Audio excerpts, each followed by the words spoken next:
Oh my God, Dave. It's brilliant. Yeah. Just tried logging in on Yeah. the can't do it. It's saying unlocked.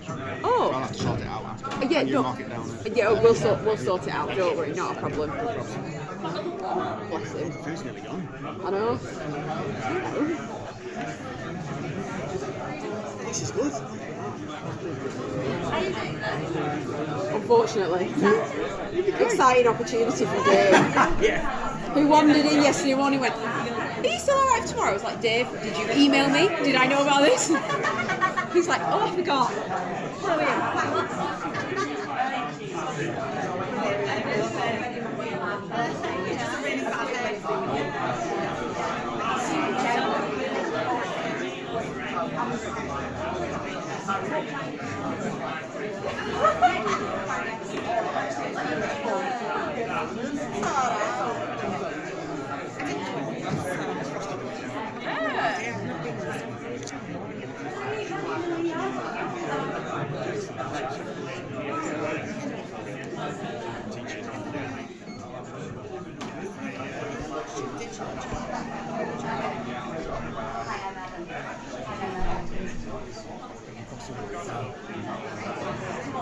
Oh my God, I'm getting more and more stressed. It's just a bit of fun. I know it is. Is it recording? Yeah. Yeah, it did, yeah. Thanks. The coffee or the gin.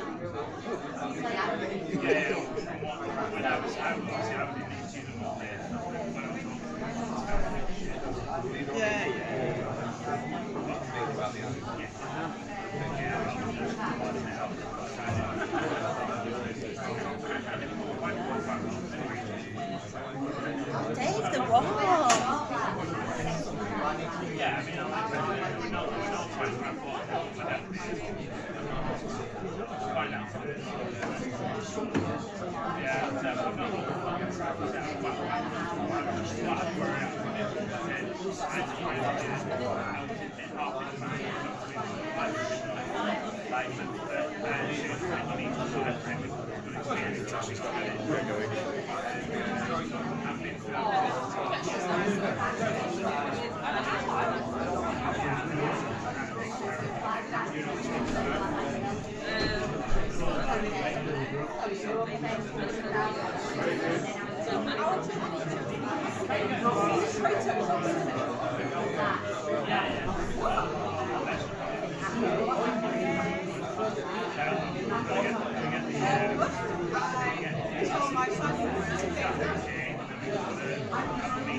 Oh, you're alright. Oh, great to see you.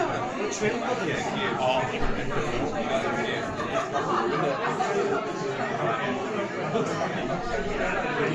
man. I swear to God, it would be dirty. I know. We are, though.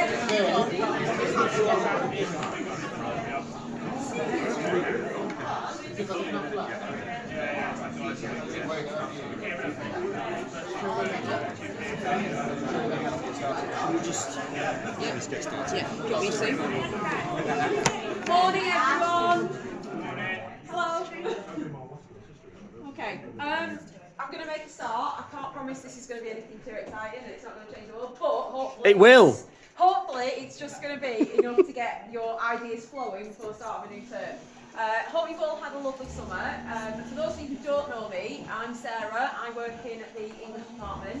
My official title is Programme Leader for Maths, English and ICT apprenticeships, but my skill set is English. So please don't ask me any maths questions. I just wanted to run through this morning something that I do with my adult learners that might help you kind of think about embedding maths and English a little bit into what you guys do. Because we use it all the time without thinking. And it's about that relation to maths and English with the students and making them aware as well. So please excuse me as I bog down and keep clicking. But what I do with my adult functional skills students is I relate everything that we're doing to their exam. So they understand where it fits in. So they've got this idea that if they're doing a certain particular topic, this is where it's going to appear in their exam, this is why they're doing it. And I use just a really simple slide. So they get this at the start of every sort of PowerPoint, every activity, and it stays up on the board for a few minutes just for them to kind of get their heads round. But it explains how it fits in with their two exams, the reading exam and the writing exam. So this one particularly came from language devices. So we're talking things like similes, metaphors, alliteration, direct address. And I spent a couple of minutes just saying to them, right, you use this automatically in everyday life. You will automatically use these things. However, in your reading assessment, you are going to get at least one question that asks you to identify them by name and tell me what they are. Show me that you know where to find them. You also get at least one question which says, in text B and C, which one of these is the same. They both use statistics. They both use direct address. And then I'll say to them, we're doing reading at the minute, but if we think a bit wider, in your writing assessment, you are going to be asked to use some of these. You're going to be needing to kind of put together direct address or use a rhetorical question. And it gives them a kind of chance to just consider why we do things. And I think sometimes with students, the biggest thing is, why? Why am I doing this? What's the point? Where does this fit? Why am I needing it? And this is what I do with my adults. So I was thinking about this in terms of embedding maths and English, because obviously one of the Ofsted criteria is that we sort of show how maths and English fits. It's something we really recommend, and it's something that really works with students. You could do something this simple, and I know some people don't use PowerPoint, some people use Canva or Padlet or whatever it is you're using. This can be really easily transferred.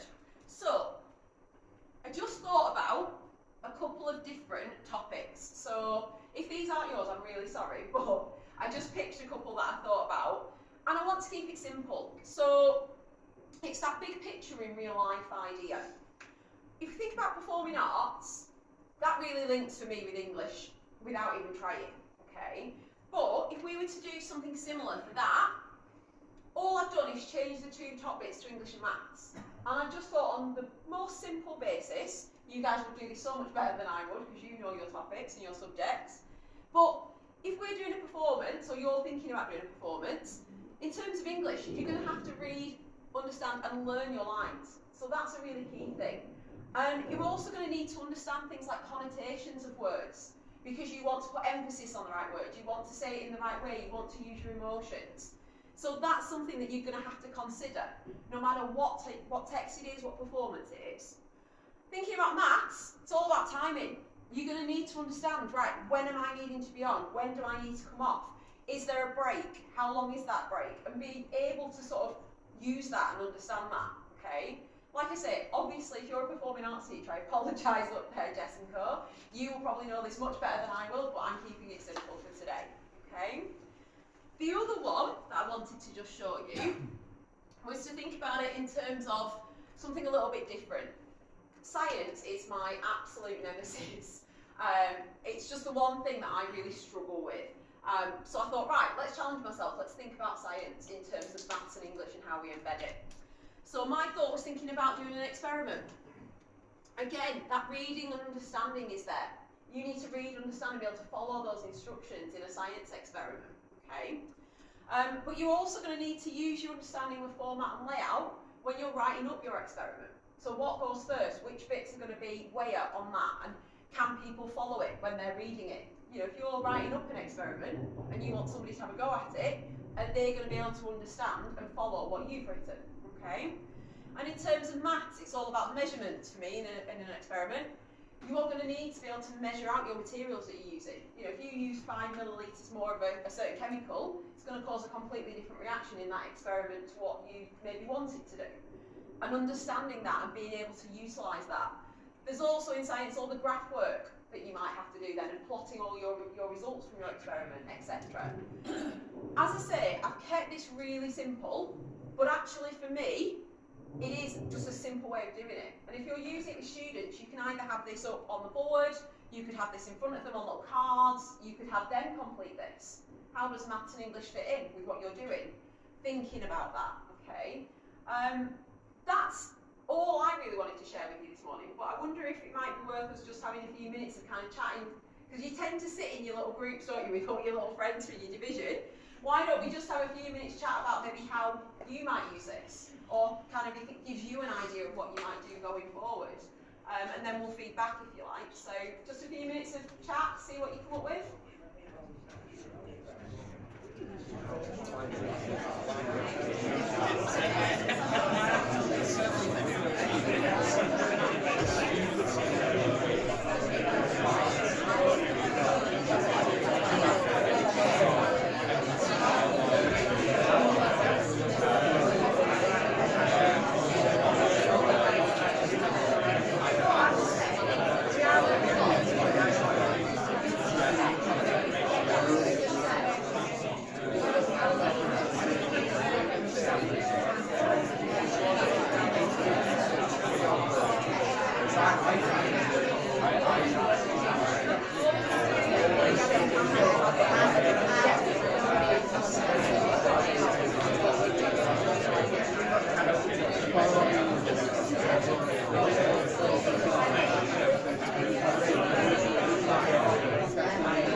Sort of keep my head straight, because if I look down, the wig falls off.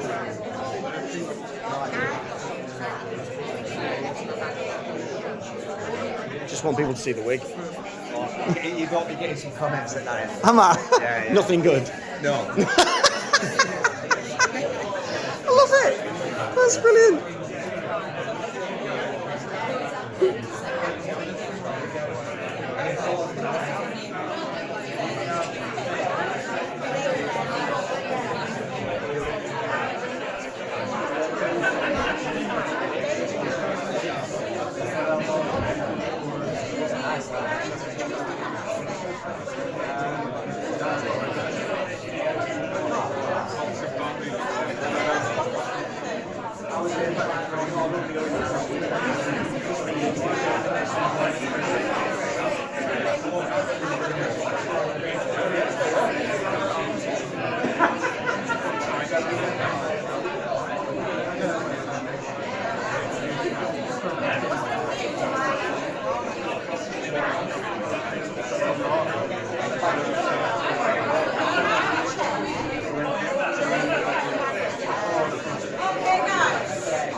Hopefully that's given you a few ideas. I spoke to a couple of people who were like, yeah, okay, that's really good, or we could do it this way, or we might do that way.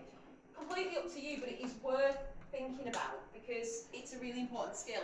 And I think for me, I tend to do this at the start of the year with my adults, but about halfway through, I would get them to tell me where it's appearing in their exam because they'll have already seen a mock, they'll have already thought about it. With this, there's no reason why you as tutors can't do it at the start of the year, but then a few weeks in, a few months in, the student should be coming up with how is this English, how is this maths, and thinking about it. Because that's simple.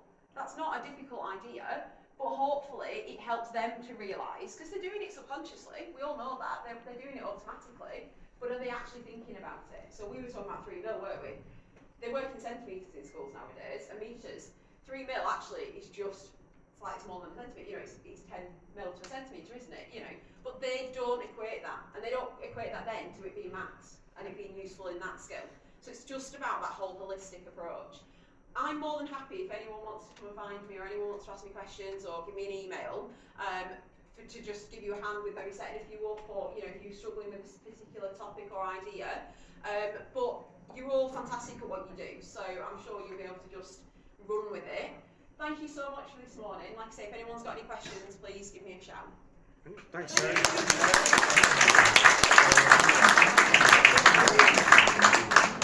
There's 2 croissants left. For a Friday. One croissant left.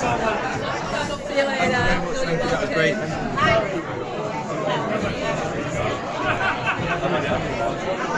I'm going to add some milk to my milk. Thanks, Kev. Thanks, Mike. Thank you. It's good. Thank you. Really good. Thank you. Can I steal? You can steal, yeah. Can I steal all of them? Yes, and then give them out if you want, and I'll email it to you as well. Amazing, thank you. No problems. How polite people are. Just a single one croissant. Ah, here we go. Biggie blinders.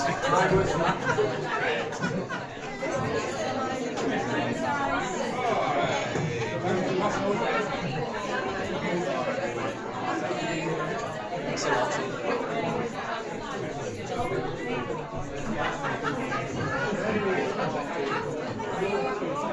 You're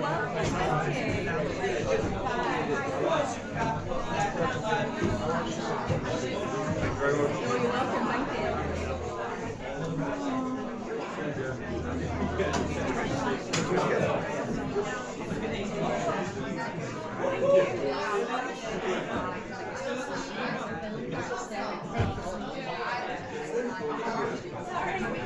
Some of the people doing this.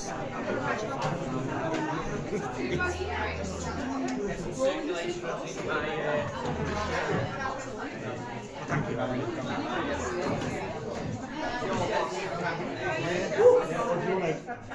Nominate someone else. Please do. I'll think of the person that I least like.